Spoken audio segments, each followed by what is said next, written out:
Happy 20th anniversary to Resident Evil, the franchise that changed horror and video games forever. The great thing about a series as long-running and popular as Resident Evil is all the weird spin-offs, crazy ports, and tons of canceled games that are perfect for the show. Because this is Punching Weight, a celebration of weird, ambitious, or unnecessary games, and we're all about the king of survival horror in this episode. Because there are so many games to talk about, we organized all potential titles into 3 groups and pulled one game from each group for today's episode. Welcome to Punching Weight Resident Evil Edition: Ports, Prototypes, and Oddities. Our first game is well known to Resident Evil superfans, and if you didn't know its existence, oh buddy, strap in, because you are now looking at the original Resident Evil running on a Game Boy Color. Just take a look at this! Oh my God! Produced for Capcom by HotGen Limited, formed from ex-Acclaim devs, the reason you might not have heard of this game is because this is only a prototype. There are 2 known prototypes, with one allegedly 90% finished when Capcom pulled the plug, though not before infamously previewing it a handful of times in 1999. But still, 90% finished means a staggering amount of the PlayStation Classic was somehow crammed into a tiny Game Boy Color cartridge. Both Jill and Chris's scenarios, the mansion, the guardhouse, and apparently with a little bit of hacking, the lab too. Every camera angle, room, cutscene, and puzzle was painstakingly recreated as best it could be. It's just incredible. Like, they almost pulled this off. It is a game truly punching way above its class. You'd think it a fool's errand to try and make a 32-bit polygonal action game on a Game Boy Color, and you'd be right. While no doubt a number of extremely talented and hardworking people lost months of their lives on this project, Resident Evil on the Game Boy Color is terrible. Yes, this is an unfinished build, but movement and aiming are so awful, it's hard to see how this could have actually worked.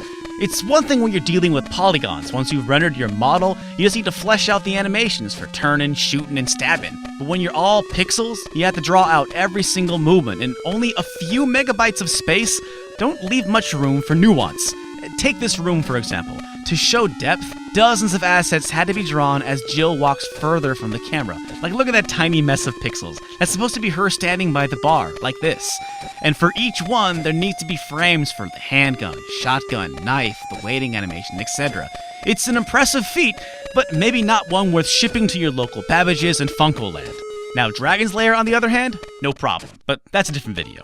This game should by no means be your first exposure to Resident Evil, but this prototype is a fascinating piece of software for fans of the series and weird games. It was apparently HotGen's first project, and though it ended tragically, you gotta respect their passion. Crazy? Genius? Both? Whatever the case, we salute you, Resident Evil Game Boy Color team.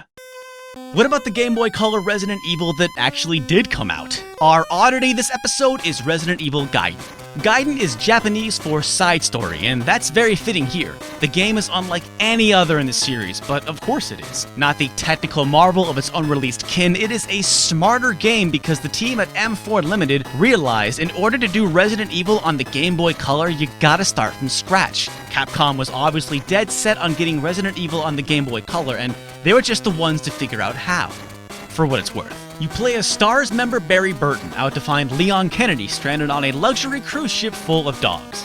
No, I'm just kidding. Zombies! The game plays out in a run-of-the-mill, top-down perspective, with zombie encounters treated more like random encounters in an RPG. Combat is handled in a timing-based minigame, and the number of enemies you face in battle depends on the number in proximity when you're grabbed. No lickers or hunters here, unfortunately, but there's enough zombie variety to keep things from getting too stale. Staying true to its survival horror roots, ammo and medicine conservation is clutch, and encounters should be avoided at all costs. Some zombies will still crawl around after battle, and if you get caught again, they'll get back up and join in with their friend. However, certain enemies carry ammo and medicine and occasionally precious keys and cards to unlock doors. A red exclamation mark will appear when you are near an item-holding enemy, forcing you to go into combat. It's an interesting and pragmatic approach to Resident Evil, but it's not without its faults. The game has some terrible balancing issues, with recurring boss fights requiring tons of ammo and overpowered late-game enemies. There were huge sections of the game where I literally had no ammo at all, and it dawned on me that the true key to this game is using the knife as much as possible and stockpiling ammo for boss fights in the final third of the game. There's also tons of constant backtracking,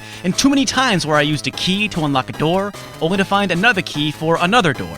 It's a very padded campaign. Most surprising was Gaiden's story, putting aside the euphoria of playing as Barry Burton, Resident Evil's only bearded protagonist. Oh, Barry! Gaiden features a great story written by Code Veronica director Hiroki Kato with well-written dialogue and lots of twists and turns. The story is non-canon, so they have some fun with that ending. Plus, some of the zombie art is fantastic. I love the save screen. I have no idea how this game avoided a mature rating. A while ago, I made a video about Resident Evil Survivor, and I concluded that the critics were probably right. If it ain't the worst Resident Evil game, it's definitely up there. But I received dozens of comments saying, no way, Gaiden is the absolute worst, and I calls them like I sees them. I've now played them both. Survivor was little more than a shallow House of the Dead cash grab with or without Gun-Con support. And while Gaiden may have its faults, I think its gameplay is charming and its story is surprisingly well done. Plus, Gaiden has Leon and Barry. Survivor just has some guy with abnormally sized hands. It's too bad no one thought to port Resident Evil precursor Sweet Home to the Game Boy Color, but Resident Evil Gaiden ain't so bad. But if you really want evil on the go, I highly recommend our port, Resident Evil Deadly Silence for the Nintendo DS. The original has many versions, and while your average Resident Evil freak no doubt has most of them, if I had to recommend just one, it would be Deadly Silence. First, it's a port of the PlayStation Classic that looks and sounds nearly as good. Despite being M-rated and released in 2006, the intro is still censored. I don't know. Maybe someone at Capcom lost the original tapes, but Kenneth's head made it in.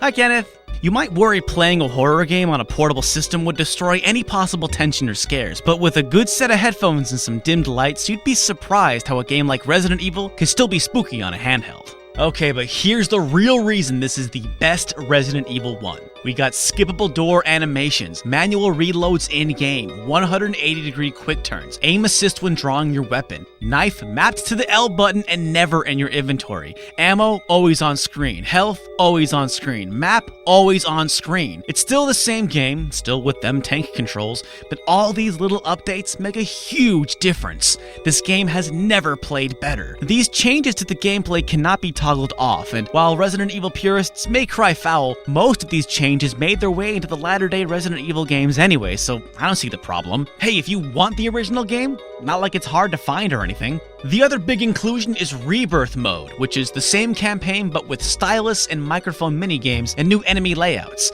It's like a second quest mode where things are switched around a bit. Unfortunately, there's no battle mode. You'll still have to track down the Saturn port for an early version of Mercenaries. Though there's the Master of Knifing minigame that I still need to unlock on my cart. Derek, what are you doing? Not now, I gotta become the Master of Knifing! There's also Versus and Cooperative mode, which actually sound a bit like Battle mode, but they require an extra copy of the game, so unfortunately I can't comment, but think of it as a cherry on top to a fantastic port of a classic horror game.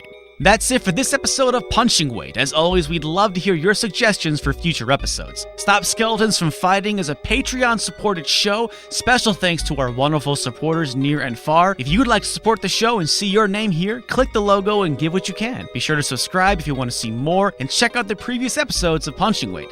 Thanks for watching, and we'll see you again real soon.